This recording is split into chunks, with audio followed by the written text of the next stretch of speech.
And now, a math lesson. Let's say the Zaxby's chicken finger plate comes with 4, 5, or 6 hand-breaded fingers and 1 side of Zax sauce. Plus, you can try them with Zax sauce, honey mustard, hot honey mustard, tongue torch, teriyaki, wimpy, nuclear, barbecue ranch, sweet and spicy, insane. How many possible combinations does that make? Carry the 2 with the remainder... a lot. Zaxby's chicken finger plate. The sauceabilities are endless. From Tally to Cali, it's time to wake up. Wake up, wake up.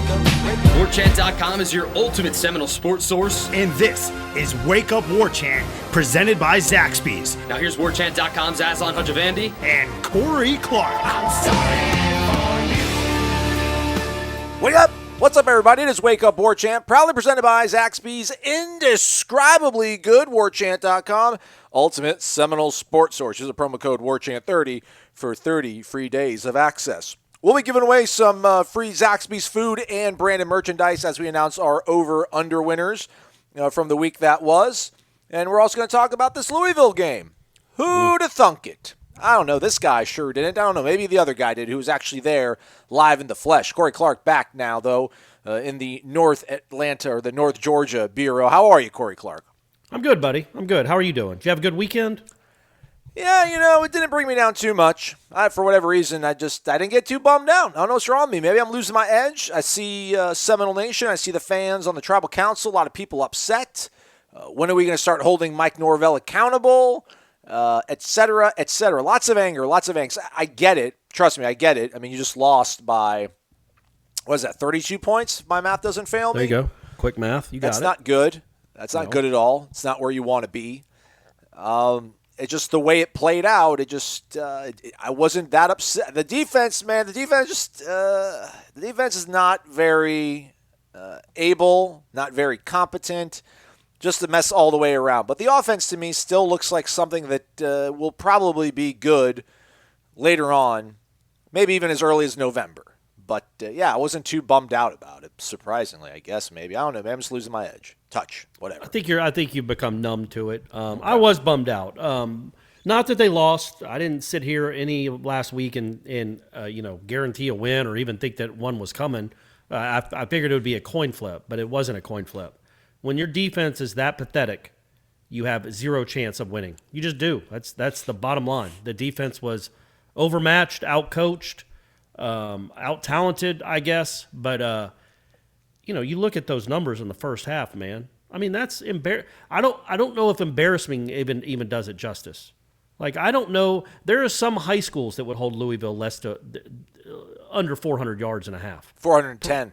410, 13 yards per play in a half, after Notre Dame had 380 and a half, after North Carolina did what they did in the second half. It's an embarrassment. It's an embarrassment what's going on that side of the ball.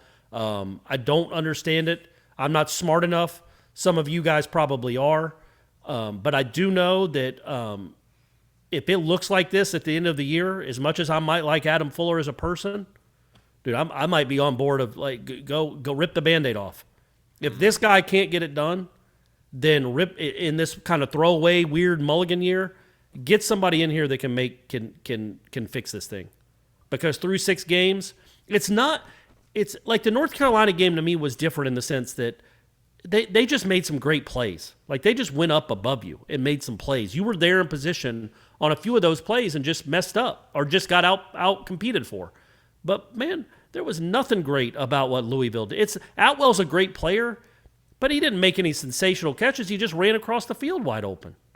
And then Hawkins, that's a nice bounce back run on the long touchdown. But, there's 60 running backs in the country that would have made that play. That would have just, including a couple on Florida State's team, that would have been like, oh, wait, there's nobody on that side of the field because they crashed in like they've never played the game before, and I've got a free highway to the end zone with nobody near me. And that's what's so perplexing and frustrating is you're not even making these teams earn it. You're just giving them wide open ABC simple plays, and they make you look like elementary kids. And there's no way that you can defend. And I really wish in my column after the game I'd have written this because I had a long drive after that game, Aslan. I don't know if you remember that. I don't know if you realize that, but it was 7 hours of me just in a car and thinking about what I had just seen. And I wrote my column before I left the press box, and I was like, and I ripped the defense. I ripped Raymond Woody, and we'll get to that in a second. But just the overall ineptitude of what we saw on that side of the ball in week 6 is unjustifiable. There's no excuse for it. There's just none. They are not being coached well. And if you're coaching kids that don't quite grasp what you're teaching them to do, either come up with a different lesson for them or get somebody in that can grasp it. Because I think the maddest I got, other than the Raymond Woody thing, was their last. I don't even think they scored. I think they were up by 3 touchdowns. It was a 3rd and 10 from the 11. The kid dropped the pass. He was wide open in the end zone. Oh, yeah. Wide open. Yeah. Nobody in the end zone with him. And it was just kind of underthrown, and he almost caught it with his ankles, but he didn't, and it flipped out of the back of the end zone. How does that happen, man? How on 3rd and 10 in that moment? It's 3rd down. Do you think that just like that's like Pavlovian with the players, and they hear that and like, I don't know, what sport am I playing? Like, have they been programmed not to understand the game of football on 3rd down? But there is nobody goes with just, I think it's either a tight end or a receiver in the slot. I think it's a tight end. They just run straight into the end zone and nobody goes with them. Wide open. No safety help. The linebacker doesn't drop. The linebackers just stand there like, oh, I don't know. Are we supposed to cover that guy that ran behind me? Well, yeah, because that's where the points are. And you just let them go right behind you. And I just started thinking about that and thinking about the Notre Dame first half and thinking about, North Carolina not so much, but thinking about some of the North Carolina plays, not a ton, but thinking about Miami taking the ball 5, especially when I was listening to some of the Miami game, and they won that game, but it was 19-14. Does Virginia have that much more talent on defense that they can hold Miami to 2 touchdowns? I think it was 2. And Miami scored 5 straight touchdowns against you and could have scored 80 if they wanted to? I wouldn't think so. Is the talent disparity that much? I wouldn't think so. That's what's so frustrating is that they are just the talent isn't great, and this is now 2 defensive coordinators that have looked just overmatched with this roster. So there has to be some roster turnover. I get it, but you got what you got, and they can't look this uncoached. They just can't moving forward. So you got 2 weeks of a bye week. You've got 2 weeks until your next game. It's the midway point of the season. By now, you should have identified who should not step on the field at all, or who cannot do what we're asking them to do. So we have to ask them to do other things. But that was just a travesty in that first half. They should have scored They could have scored 40 points in the first. They scored every time they had the ball, except for a long 58-yard field goal at the end of the first half. They scored every time they got the ball. That was the 3rd team to score 34 points in a first half against you. That's embarrassing. I think you mentioned it on the wrap-up that you did with Ira Schofel. Excuse me. But, much in the same vein of what Dante Lucas did on that first drive in the 3rd quarter against North Carolina, where it seemed to sort of, change the complexion of that game, where Florida State then had to kind of fight for their lives to hang on and beat North Carolina. That first drive of Florida State, going out there, scoring a touchdown the way they did, Jordan Travis bouncing the ball up to him just like some sort of prodigy. I mean, just amazing. Incredible. That was unbelievable. Yeah. It was like an and 1 touchdown. And then you come out on defense and promptly, kind of stuff them to a certain degree. I mean, you force a 3rd and 8, and you're like, all right, man, let's just get off the field, get the ball back, score again, and maybe we can cruise. But you allow a 66-yard completion to Tutu Atwell. I mean, I think you mentioned another point in this game where everything changed that I agree with, definitely agree with you on. But like that just, I don't know, like did that one singular play that early on, did that signal to you that it was going to be a long day?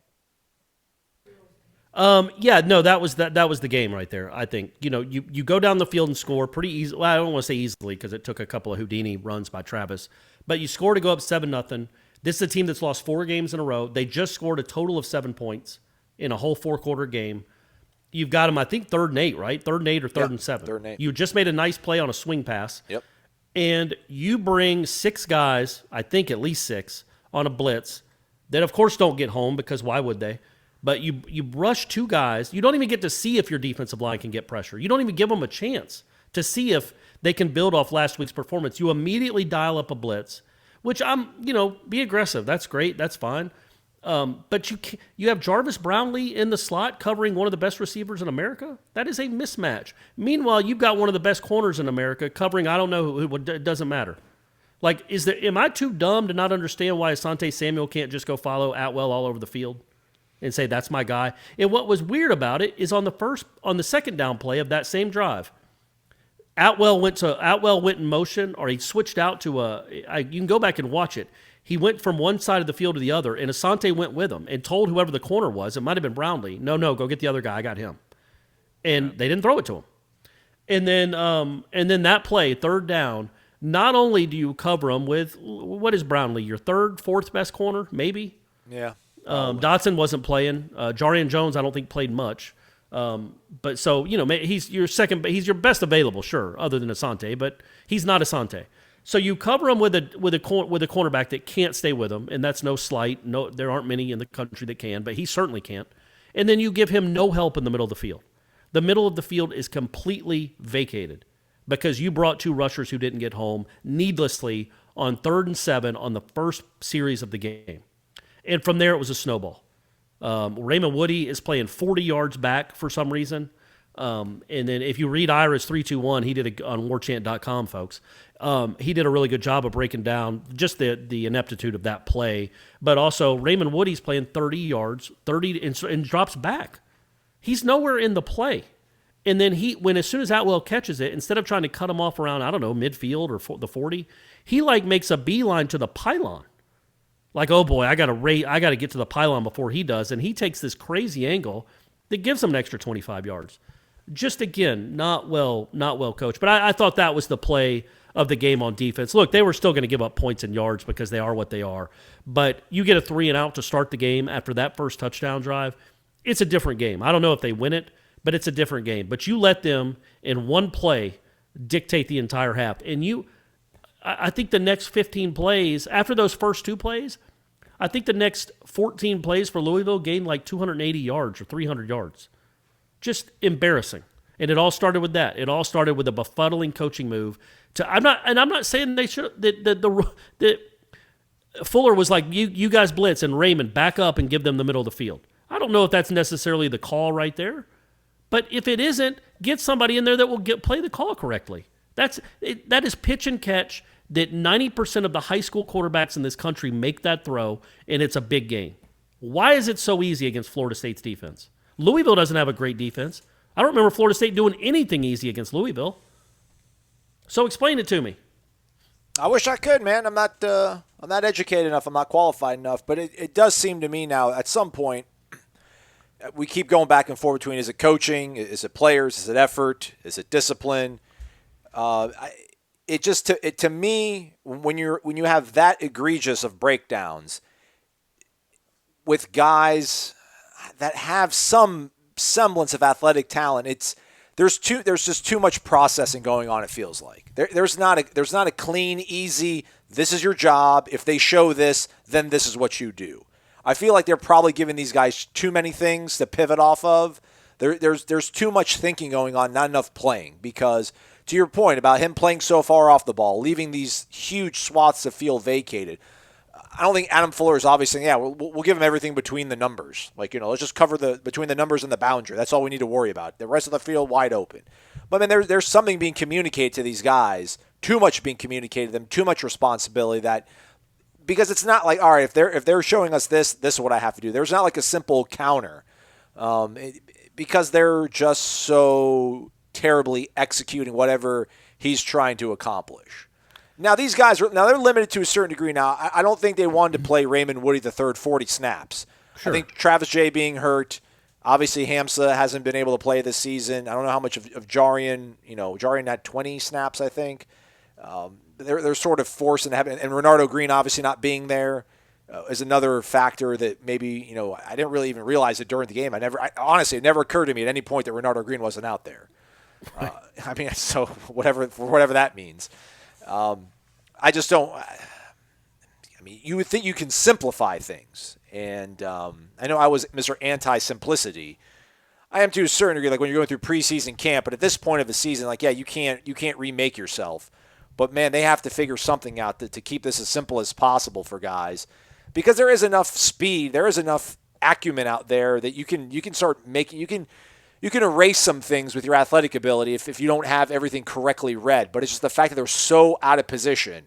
I just refuse to believe that these guys get themselves that far out of position. They played football this long. They got evaluated to come play football at a school like this, that they're that lost because they're just that hopeless. I refuse to believe it's simply these players just being brain wired incorrectly. But that's just well, me. yeah, I same here. Like, and so Adam Fuller doesn't get a pass at all. He was handed not a great side of the ball. We get it; they were awful last year, but he didn't have to make them worse. Yeah. And right now, they're worse than they were last year, which is almost impossible, but they are.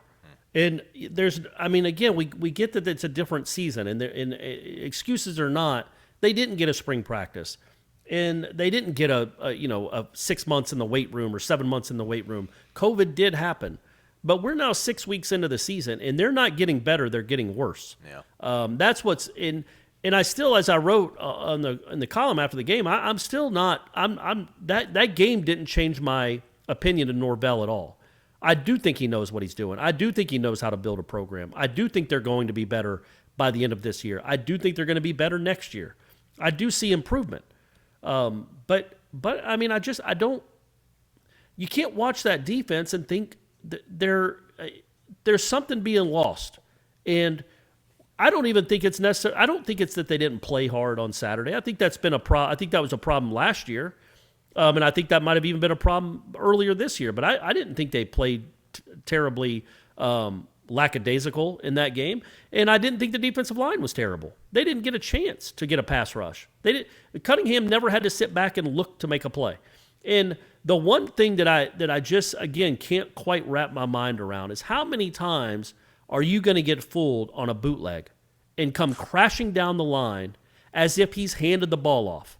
How many times? Because it must have happened 10 times if it happened once. Whether it was a linebacker or a defensive end, they went crashing towards the fake ball carrier down the line, leaving that side of the field wide open time and time and time again. What is that? Is there nobody that can say, hey, Janaris, hey, Josh, hey, Amari, whoever's doing it, stop it? They're going to keep it. You can't just play your role, man. Play your assignment. It's not your job on that play to go tackle the running back from behind. It's your job to stay home in case the quarterback keeps it. And they're running some sort of bootleg action off that. And no, I'm gonna go crashing down and give him 1,000,000 seconds to throw. He can either run it or throw it, and I'm sure our secondary can cover these guys. That just, again, it boggles my mind. There is no excuse for the way they look defensively. And if this is how they are going to look defensively for the foreseeable future, a change has to be made. I'm to that point. That's how I don't even want to say the word again. Embarrassing or frustrating. I'm not going to say either ones again. Moratorium on those words. But that's how serious Saturday was. You had a week to prepare. A team just scored 7 points the week before, was playing with no confidence. You come out and give them confidence as if you wrapped it up and made it a gift for them. Here you go. Here's the easiest third down completion you're ever going to make, Malik. Malik Cunningham was 12 of 13 in the first half. And the one pass was called. It was just out of bounds in the end zone, which, of course, the Florida State cornerback did an incomplete sign. That's but right. that's hey, tell him. Right. Tell him it was incomplete. Let the ref know. Let the fans know. But, yeah, man, that's – you can't – if you're Mike Norvell, you have to really take a step back and say, okay, is this – what are we doing? And he was not happy after the game.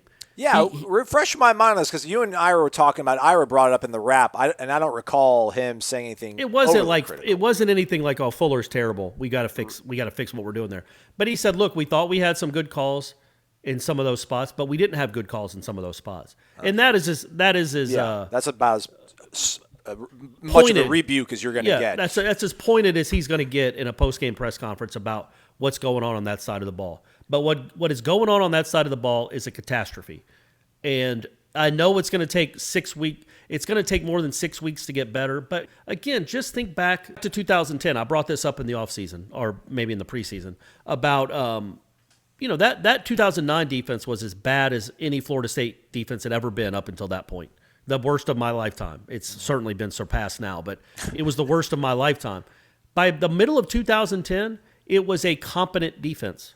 Mark Stoops had turned those guys who were terrible and used to giving up 35 points a game or 40 points a game and turned them into a competent unit. This has been gasoline on a fire. And you could say, yeah, maybe that team had more talent. Well, it was all young talent, the good players, other than like Nigel and Patrick Robinson. I don't think P-Rob was on the 2010 team. So it was mostly young players with some veterans sprinkled in there. But this team has veteran guys that some of them actually have a chance to play in the league. Asante Samuel's really good. Yeah. I don't know if that 2010 defense had a better player than Asante Samuel on it. And it's just getting completely overmatched, outcoached, out-schemed, out-talented. Again, there's no excuse for giving up 600 yards seemingly every week. And I thought the North Carolina game, I thought the end of the Notre Dame game and the North Carolina game were a step in the right direction with the defense. Yeah. I really did. But maybe I think overall this team is taking positive steps. They're just better coached in two phases anyway. They're just better coached. And I do think they play harder. And I do think that matters. But I thought they were taking a step on defense. Not a leap, but a step. But no, that might have just been a false, as I wrote again, that might have just been a false positive. I think the team overall is better than it was. I think the defense is, as bad as it's been. And until that gets cleared up, until that gets figured out, until at least gets pointed in the right direction to competency, not domination.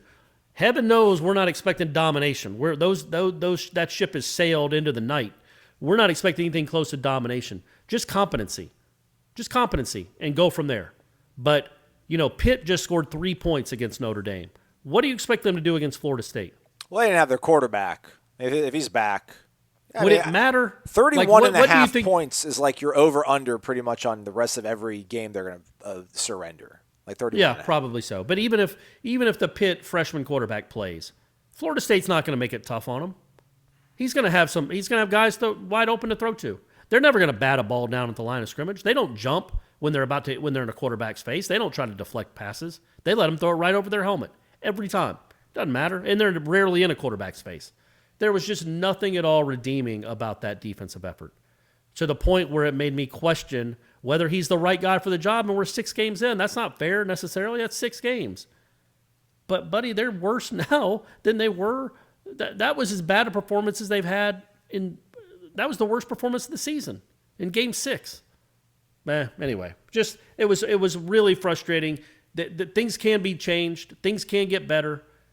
They can't I don't know, they can't change the players, but they can change the schemes or change what they teach, change the game plans, change the structure of the coaching staff. Whatever they have to do to make it better, they need to try. They got 6 weeks left, including a bye week this week coming up, to get right. So hopefully they can get right and just not be an embarrassment. I said it again. And just not be incompetent on that side of the ball.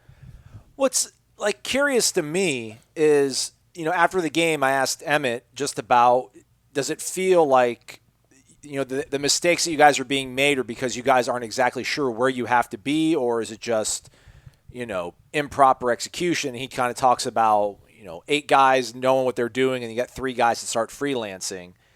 Where are these 3 guys that are freelancing? That are trying too hard, that are trying to make the big, sexy play? Because I don't see any of that. These aren't cornerbacks jumping on routes, trying to create a pick 6, and then they kind of get burned. It's just nobody's in the picture. It's horrible. Angles I don't think it's always just the back 7. I think it's the number one, the defensive ends crashing when they shouldn't. That's selfish. Your job there isn't to make a tackle behind the line for 2 yards. Your job is to hold the edge. That's all you're there to do. To keep the edge, to keep containment. If he happens to cut back, or if you see for sure that he's handed the ball off, then bust your butt and go make a play. But until that point comes, you have to stand. You have to be where you're supposed to be. That I think is one of the things he's talking about. Over and over crashing when you're not supposed to. trying to go and say if you're a linebacker and you have a gap that you're supposed to maintain. This is my gap no matter what. Well, then you see the running back cut one way and you're like, I'm going to go make the tackle where he is. Even though that you're leaving your gap. And it happens with the defensive lineman too. You're leaving your responsibility to go try and make a play. And when he cuts back, or if he doesn't even have the ball, you're completely out of position trying to go do somebody else's job. And I think it's part of that, but I'm not going to blame it all on the players, not even close. I think there is part of that, and I also think I don't know, maybe a safety, he knows where he's supposed to be, what portion of the field is his, but he thinks, he's definitely thrown to him, so I'm going to go run over there and just leave my area vacated. Maybe something like that happens. I don't know. I'd really like Adam Fuller to explain it to us. Like, how is this? I really want him to take us through that play, that 3rd and 11 play. 2 plays. The Atwell play, is that just are you really trusting Jarvis Brownlee? Was that your goal there? Is, okay, the best receiver we're going to face all season, we're going to put our 3rd or 4th best cornerback on him and just make him have to cover him the whole field? That was the plan there? Because that's a dumb one, and you should throw that plan in the trash can. Don't do that again. But also the play that I was talking about earlier where they didn't even catch it, where the guy's just wide open in the end zone, but they had to settle for the field goal. How does that happen? What happened there? Whose mistake was it? Is it Steven Dix not knowing that guy's an eligible receiver? He thinks he's playing zone? He thinks the safety's over the top? Did the safety go somewhere where he wasn't supposed to? How does that keep happening where guys are running scot-free all over your defense? Yeah, man, it's 7 weeks. It's 6 games, 7 weeks of football season, and guys don't realize, like, do your job. I mean, at what point are they not being disciplined or it's not being driven home? They don't trust what you're telling them to do. I mean, we got to trust our fundamentals. Yeah. I just don't understand that, because if you're getting yelled at every week, hey man, you did it again. Like, I find it hard to believe that a guy like Josh Kando or Robert Cooper is going to continue to do the same mistake 7 weeks into a season if he's being told what he's doing is wrong. Unless they're trying. There's too much on the plate. There's too much checks of what to do if this happens and this doesn't what happened. One of the plays that stood out to me defensively was I don't know if it was Atwell, but the touchdown that got called back, that they scored and it got marked down at the 1, and then they have like a penalty right after that, backed them up a little bit. Yeah, the chop block. Yeah. So on that play, it's right before the snap is happening, and it ends up being like a guy that lines up against an H-back, like on the left side of their line, kind of does like a circle route along outside the left side of their line, and then he loops back into the middle of the field, and it's a transfer, and like Emmett is yelling at somebody else to pick a guy up on the crossing route, and meanwhile he loses track of that guy. He catches the pass. It was like a 6-yard pass over the middle, but then he busted it for, what was almost a touchdown. But that's the kind of thing I'm talking about in terms of these guys don't quite, I don't think, understand their role in each single play. At least maybe they do initially, but then Louisville goes in motion, they show something different, and then they're having to check out of it and do something different. And at that point, it's just pure chaos. That's the concerning thing to me. And I don't know how much of that you can fix. And we obviously, maybe you get the return of Travis Jay, Renardo Green. That helps out a little bit, but you're still hamstrung with what these linebackers are, and this defensive line is wildly inconsistent. And it's hard to think that, J-Rob, what he gave you against North Carolina is not who he is, and what he did against Notre Dame probably isn't who he is. But he's somewhere in the middle. And right. That's probably not going to be good enough to end the season as strongly as you hoped. But pivoting, I guess, to offense, though. I wasn't too downtrodden about the offense, despite the fact they only scored 14 points. 2 of them came off the safety. It is interesting, though, to see there's a lot of, I don't want to say a lot, I saw a couple people saying, why not just go ahead and start Chubb at this point? Like, I haven't lost faith in Jordan Travis. I do realize if he's injured, he's nowhere near as valuable as we had hoped. Right. But I'm not, ready to throw the towel in on the kid. That, to me, is a crazy thought process. Number one, what did you see out of Chubba that would be like, yeah, he's the answer? He was 0-9. He didn't complete one single pass. Look, the offense, too. The receivers were just that was the worst receiver played game I've ever seen a Florida State team have. They were just awful from start to finish. And Jordan Travis didn't look good. Chuba Purdy didn't look good, but they certainly weren't helped by their receivers who will not go fight for a ball. Like, Louisville had 12 pass breakups. Like, Florida State was only credited for 6 drops. I felt like it was more than that, but that's 6. Chuba had 3 or 4 of them himself, including Helton. I mean, come on, man. Come on, dude. Wow. You got. I He mean, had both 2 those really drops. bad ones. And The first one was a game changer. The second one was the game was already over. He makes that catch. It's definitely going to be a first down, even on 2nd and 25. Yep. It might be a touchdown. And Jordan Travis threw it perfectly. Yep. And my man just dropped it. And that's a game changer. So he was terrible. Warren Thompson, man, if you want to be a big boy receiver, if you're one-on-one with a defensive back down the sideline, how about going and making a play over someone at once in your life? Go do it.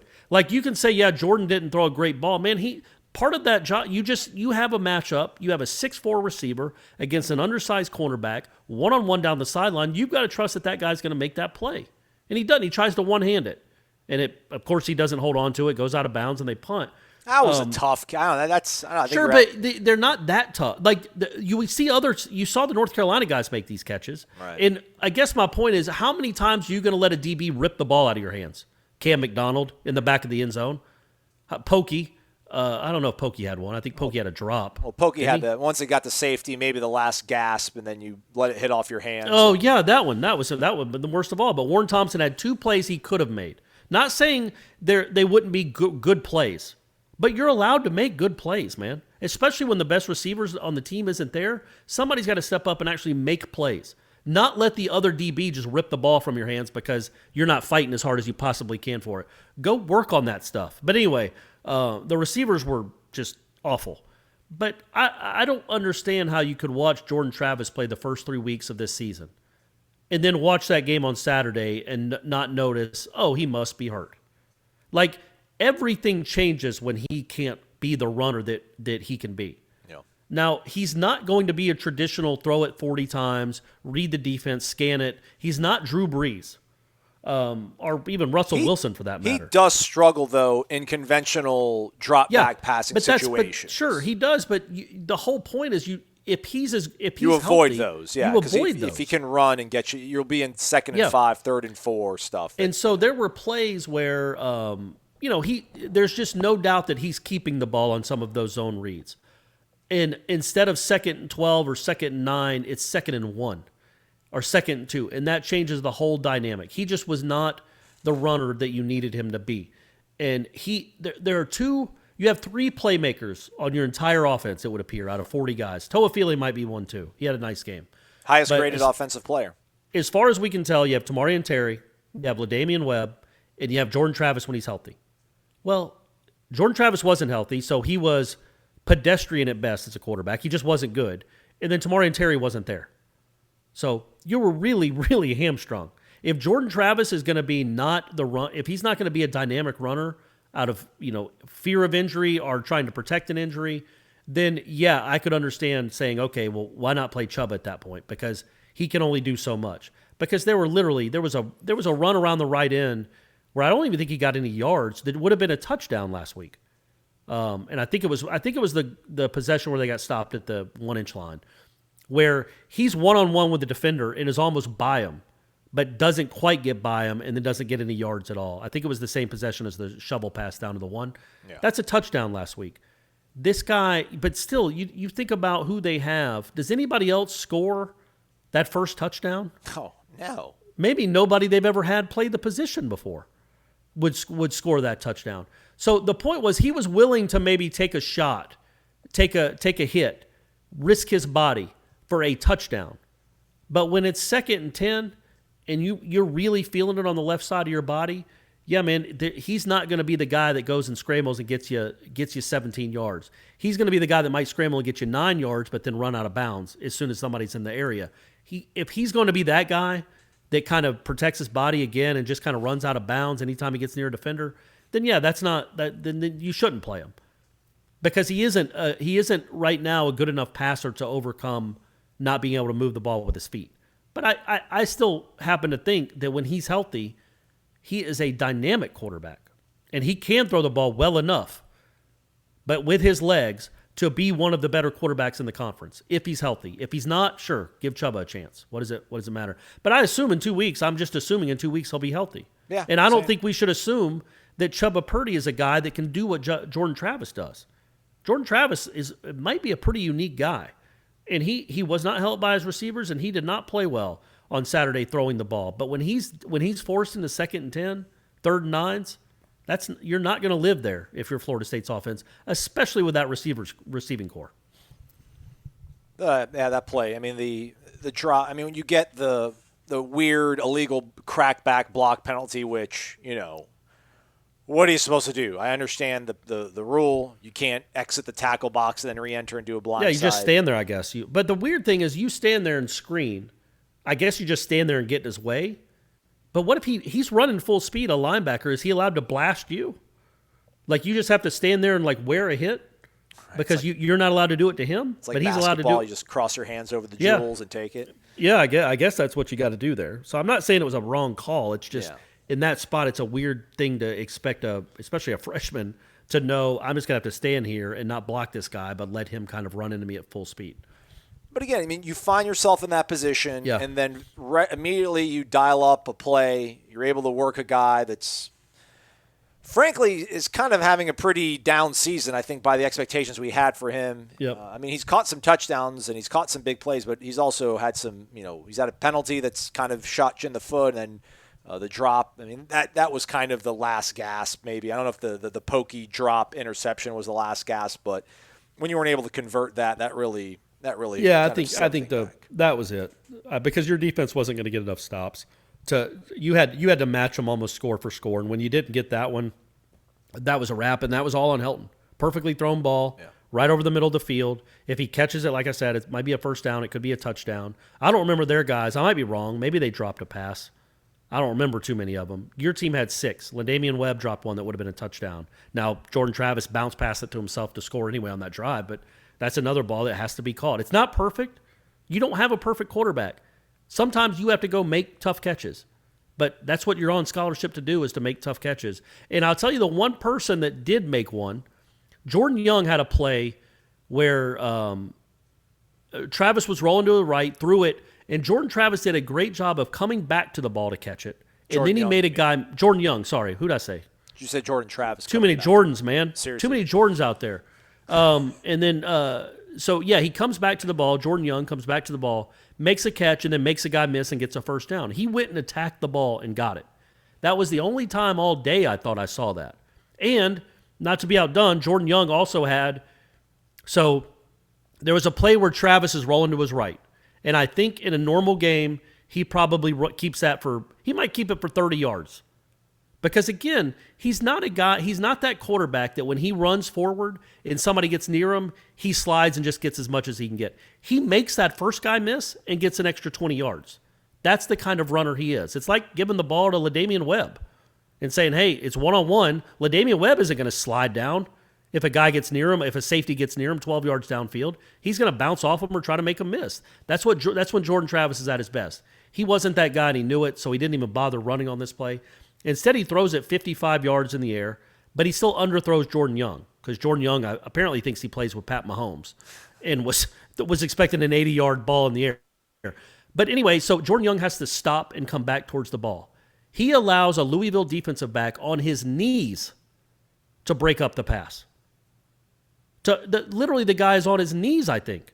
And Jordan Young, instead of racing back and catching it and high-pointing it, tries to basket catch it. The guy rips it out of his hands from his knees for another pass breakup. I know you're talking about down the sideline. That was make that a was catch. hurt. Yeah. Go make a play, scholarship receiver. It can't all be on your quarterback to make great throws and great reads, because he's started 3 games in his life. He's not that guy yet. 2 years from now, we might talk about what a polished passer Jordan Travis is.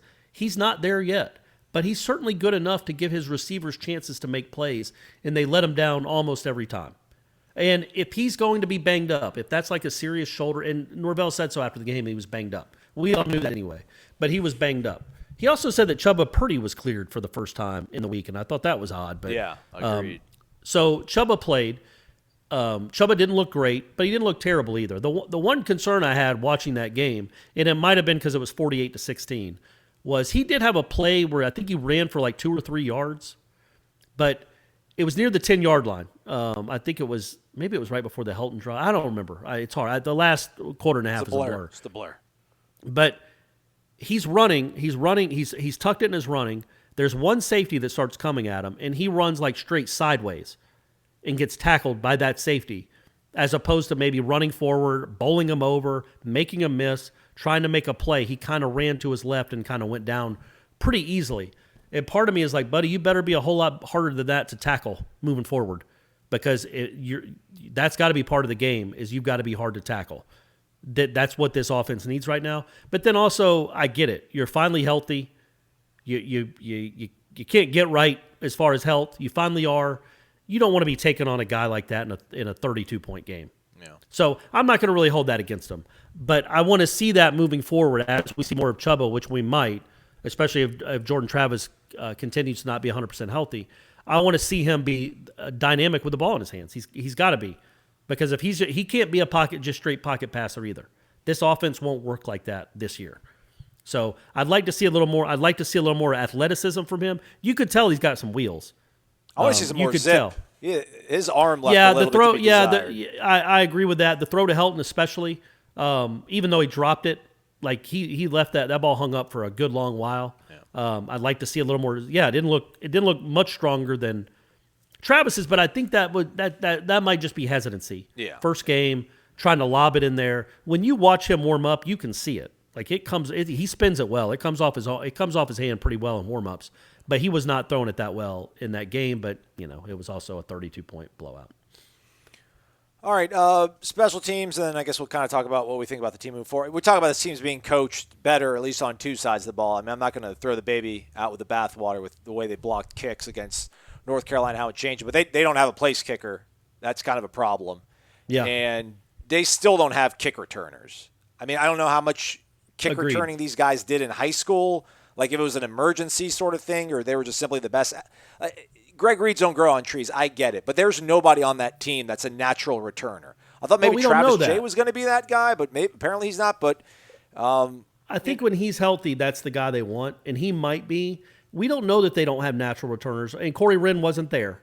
He wasn't on the field. I didn't see him on the sidelines at all. I don't think he made the trip. So they're basically down to, who are they down to? This is their third string guy, fourth string guy. Yeah.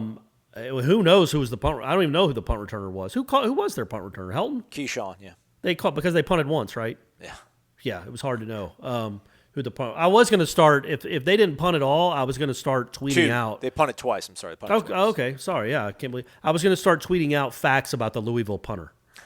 Like since you didn't get to know him, I was going to tweet out facts from him. I'm going to save that maybe for the Clemson game. But there you can look at that. You can look at those kick returns and go, golly, man, I thought this guy was supposed to be a dazzler on special teams as a special teams coach. He didn't get one past the 25 the whole game. It's like, I promise you from where I was in the press box, there are holes there. They are, not all of them, but they are blocked well, a lot of them. And literally, the very first person that got near Ja'Kai Douglas every single time brought him down. Every time.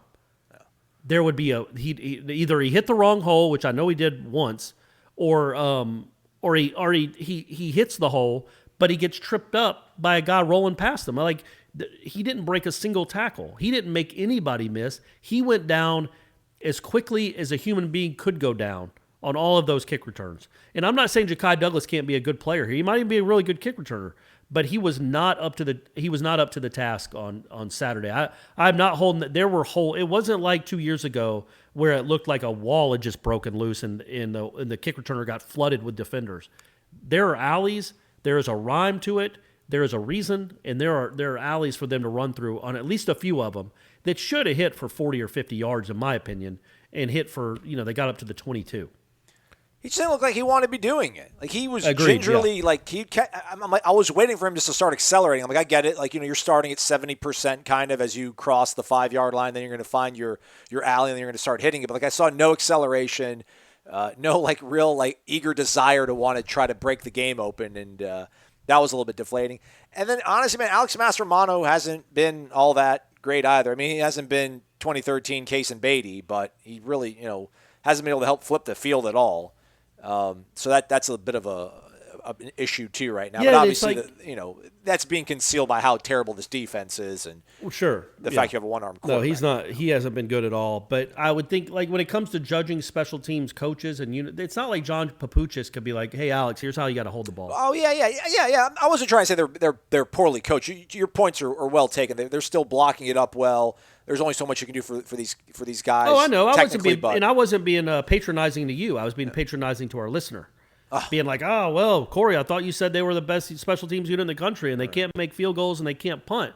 It's like, well, they didn't recruit these. Well, I guess they did recruit Mascherano, and he's a freshman. He might be really a Willie good. guy. Willie's the one that brought him on the radar. Oh, is that right? Okay, sure. Sealed the deal with it. But these two kickers weren't their choices, but also, they again, no special teams coach in the country is working with the kickers.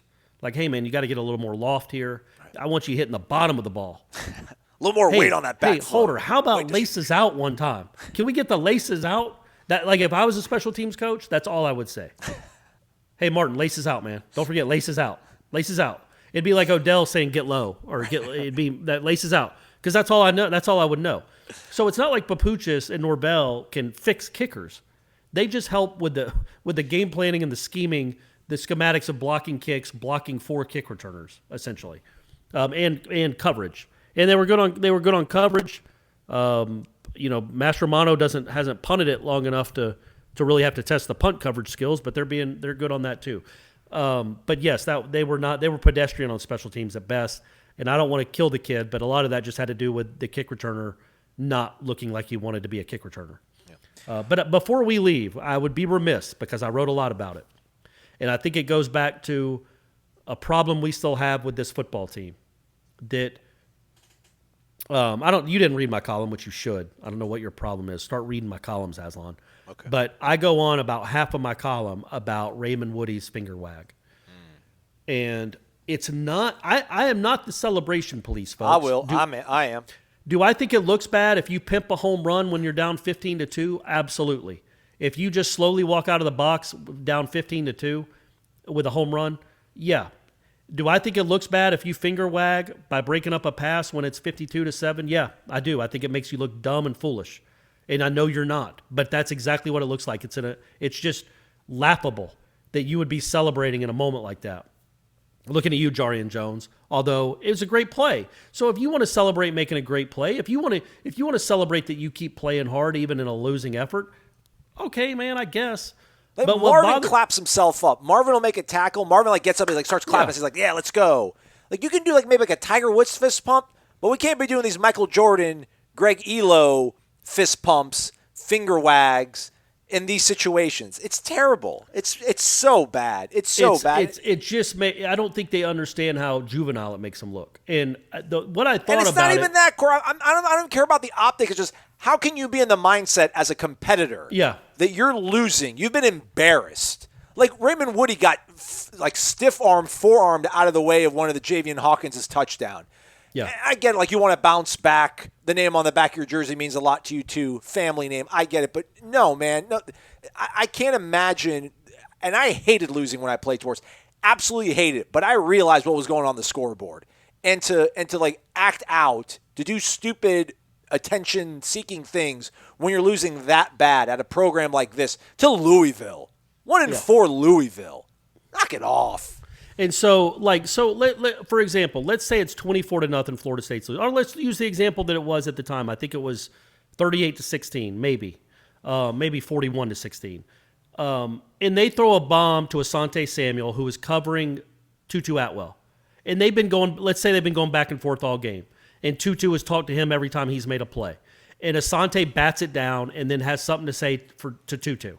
Just out of personal pride. Not this time. Yeah. Or whatever. I don't have a problem with that. No. At all. I don't. But this particular play, it is a punt to the middle of the end zone. Raymond Woody is positioned perfectly. But not a real punt. It was a punt off the arm. Sure, it was a punt off the arm of Malik Cunningham. Yeah. And Raymond Woody is standing, I think, at the 5-yard line, waiting for the ball to come down. Waiting for it. Literally just standing there. Not going to go attack it first. No, we don't do that. but I'm going to wait for it right here and catch this. And this might be I don't know if he has an interception or not in his career, but this is my first interception of the season. I'm going to enjoy this when it's coming right to me. And he just stands there flat-footed.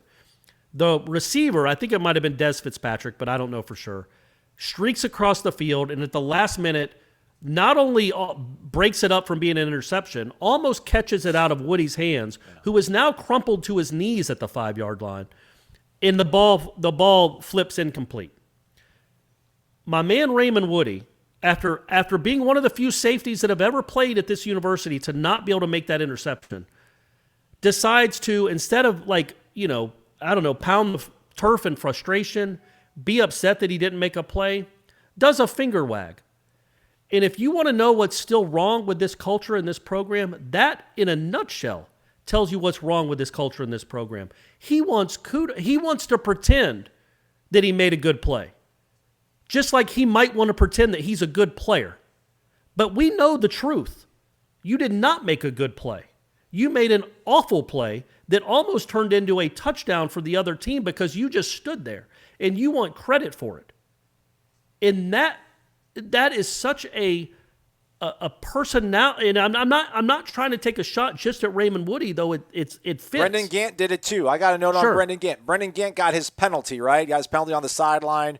Maybe it shouldn't have been a penalty. Went too deep into the sideline. That's a penalty. Going from last week when they just should have been called last week too. But of course that's a penalty, man. He's still pushing them 6 yards out of bounds.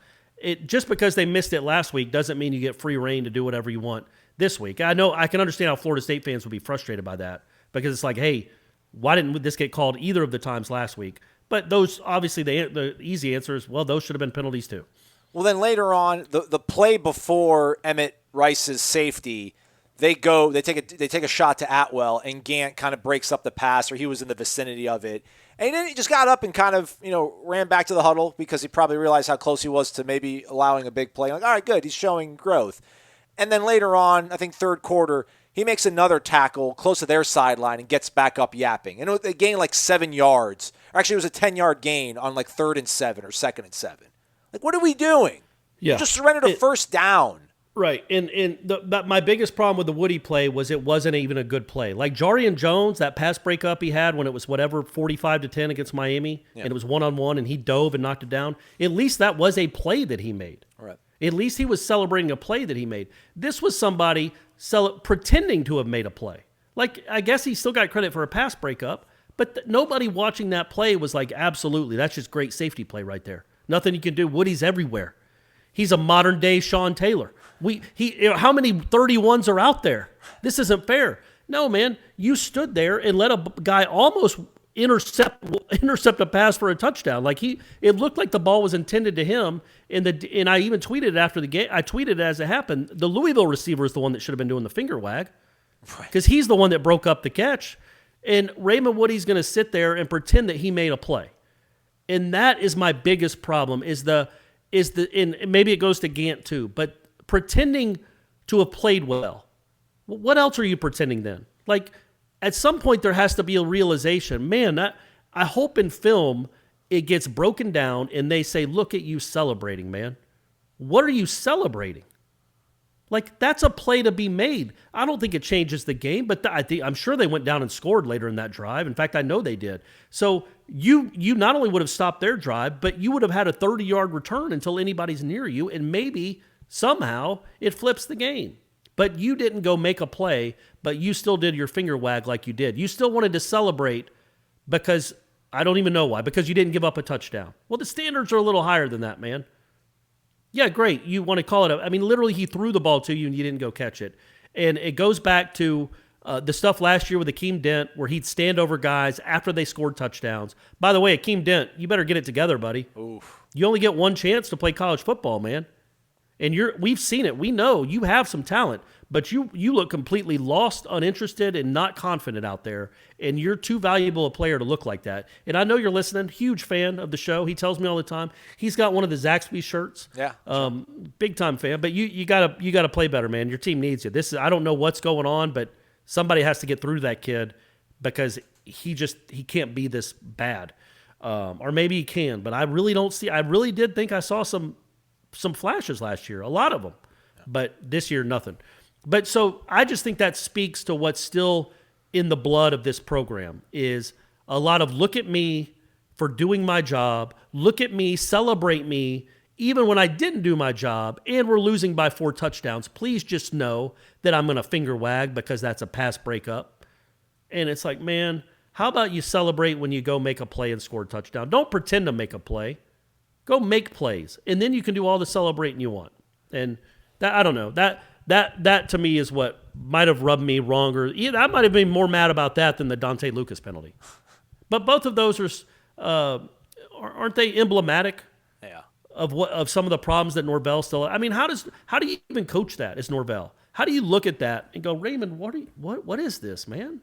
Well, you just hope Renardo Green's healthy or Travis Jay's healthy. And no, but I mean, Raymond Woody maybe he could be a good player. But right now, all we see from that finger wag is he wants to pretend, he wants to make us think that he's a good player, that he made a play right there, and he didn't. But he still wants to do a finger wag and celebrate. And that to me was, again, if you want to celebrate an actual good play, like if he'd have gone and intercepted that pass, and then ran 30-yard return, goes off the field, beats his chest, okay, that might be a little much, but you did at least make a play. Yeah. You know, you're allowed. I don't want kids to not be able to celebrate at all. Football's hard. Football practice is hard. When you make plays, I want you to go celebrate. If Keyshawn Helton had scored a touchdown, if he'd have caught that pass to Chuba, I don't think Chuba should just walk solemnly back to the sideline. He's allowed to celebrate a little bit. Keyshawn Helton's allowed to celebrate if he makes that touchdown. You're still down by 3 scores. The game's still over. It still hasn't been a good game, well, but to your you point, made a play. 2 plays before that finger wag, he got flagged for pass interference. 3 plays later, Javian Hawkins scores a touchdown. You're now down 38-14. Yeah, but so it was 31-14 at the time. Yeah. Okay, right. Yeah. So that could have changed the game. Like if he intercepts that and runs it back to midfield, which is a distinct possibility because it was only one receiver down there, then you're down by 17 and you have the ball. And 1 score and you're down by 10. And maybe they start to get a little panicky. That could have changed the game. But he let the guy, he didn't even go make a play. And then he finger wagged about it. And again, I'm not the celebration police. Do what you want, but celebrate when you actually make a play. Don't celebrate as if you're in an attempt to convince us that you made a play, because we all know the truth, you didn't. And work hard in practice. Be better in practice. Be better in games so that you actually get to celebrate real plays. Wouldn't that be great to actually celebrate a finger wag on a 4th down breakup to let you win the game? Isn't that what you'd rather celebrate than some dropped interception? Third quarter. Yeah, all right. We just did 10 minutes on that, and we need to also kind of just talk about where we stand right now. Okay, no, it's not your fault. I also aided and abetted that entire segment, which is fine. It needs to be discussed. I got it off my chest. That's fine. All right, so now the whole thing is, all right, whatever North Carolina was 2 steps forward, how many steps back was Louisville? Does this change the way you think about this team? I had to hope that the defense flushed this nonsense out, but I think it was just, for me at least, it was kind of a brutal reminder that this defense remains as inept as it is. So that's a bit sobering. The offense obviously did not look anywhere near as explosive as it did against North Carolina, or even as dynamic as it did against Notre Dame, but it's to be expected because he was hurt. And I still think there were plays to be made that the quarterback made the right play, made the right read, made a good enough throw. Receivers dropped passes. So I'm not down on the offense. I still think this offense is going to be a pretty exciting thing to watch sooner than later.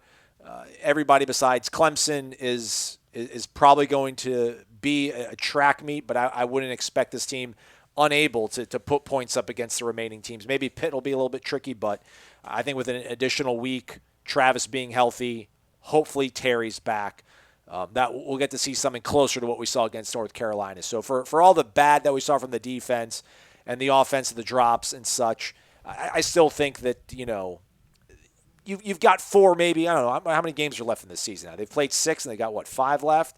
Yep. One's against Clemson. Yeah, so you got 4 winnable games. You got 4 potential ones, but it would be hard to think that you're going to win every single game that you're supposed to win, or 50-50 win. But again, for me, maybe I'm back to where I was year 1 of Taggart, where I didn't necessarily need to see week to week growth, week over week growth. It was like, just give me little flashes so that I can put together like a puzzle. Like I put together a picture that makes me think what the future is going to look like. I would like to see them obviously continue to get better week over week, but again, there was good play calls, man. There was good plays being made by Jordan Travis. There was good runs being made by LaDamian Webb. Your second and third highest graded players on offense were Robert Scott, a true freshman, and Devontae Love-Taylor, a transfer that you identified. Maurice Smith was up there high too, I think. Maurice Smith was fourth. Yeah. So they got young pieces. A lot of these guys that they've evaluated and gone after and try to invest time in and playing time into have done a pretty good job of giving you some hope for what they can achieve. But obviously everything kind of hinges on the defense right now. But I'm not going to focus too much on it because it is 2020, and if you can just score points and then maybe get a couple stops in the second half, who knows what can happen. I think the offense will be able to get back to putting up points in the 30s, hopefully here. Yeah, and the second half offense has to be better. It's been I don't know they scored one touchdown in the second half all year. It seems like they haven't been good in the second halves of games. But yeah, I'm not. I know the tone of my voice. I hate it, folks. I'm sorry. I was, and I even said last week, like I don't want to be the Mr. Reactionary. Like, oh, they play great, they're awesome. Oh, they play bad, they're terrible. There's an even keel that we need to keep with this team.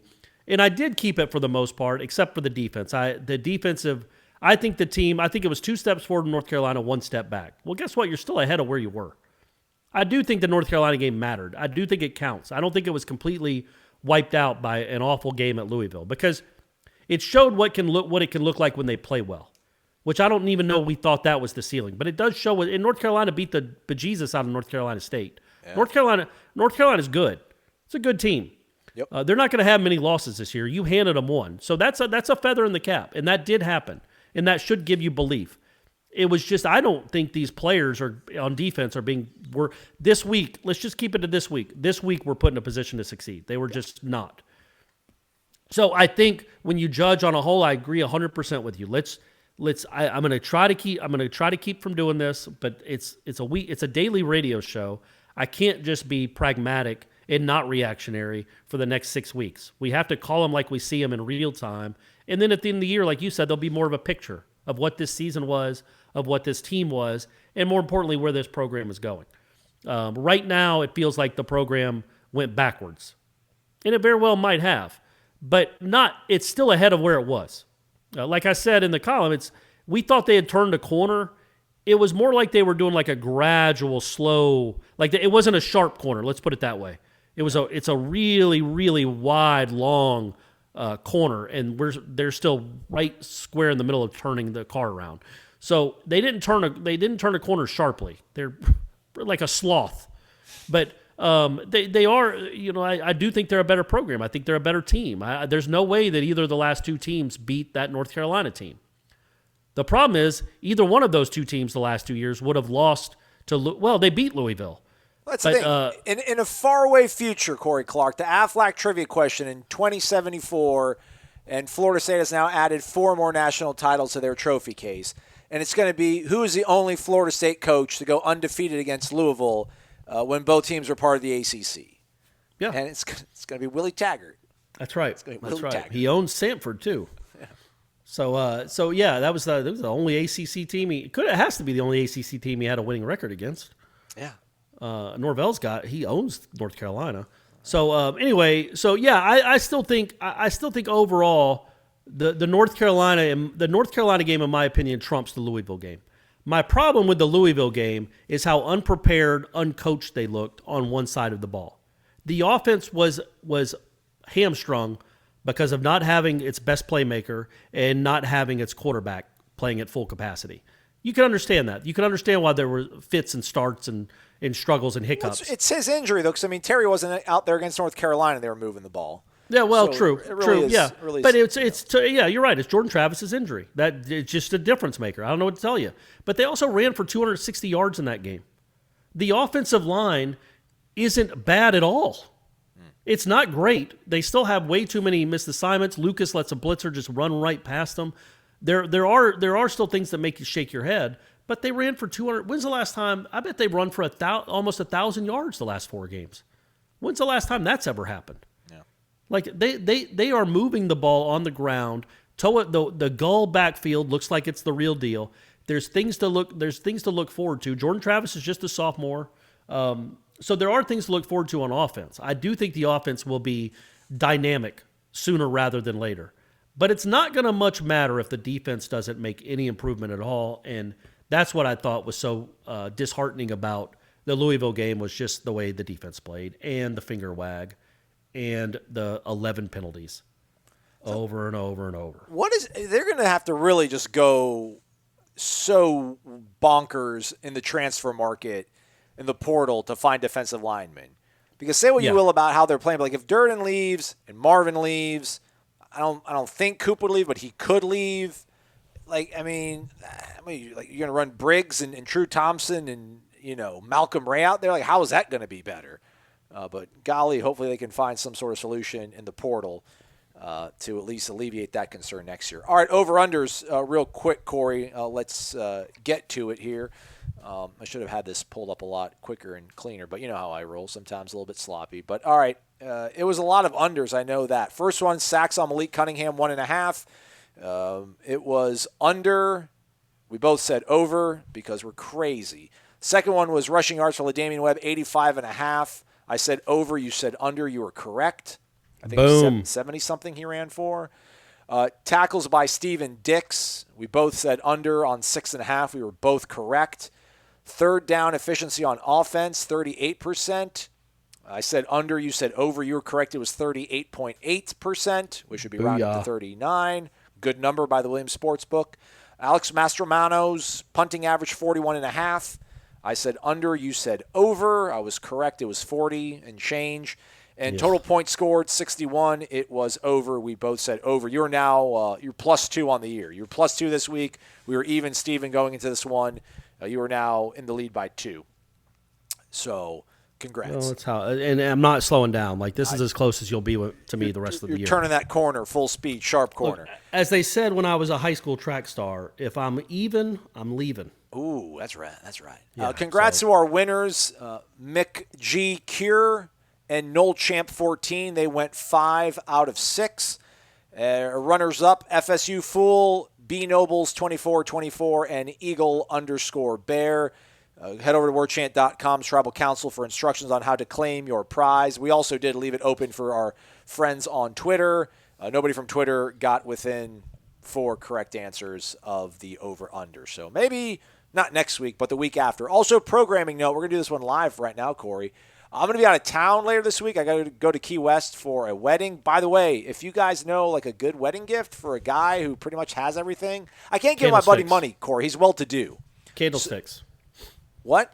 Candlesticks. Oh, always okay. Nice. That was make great. My universally good gifts to give to people, but you can't do for a wedding, is a really good umbrella, electric toothbrush, or a flashlight for like a man.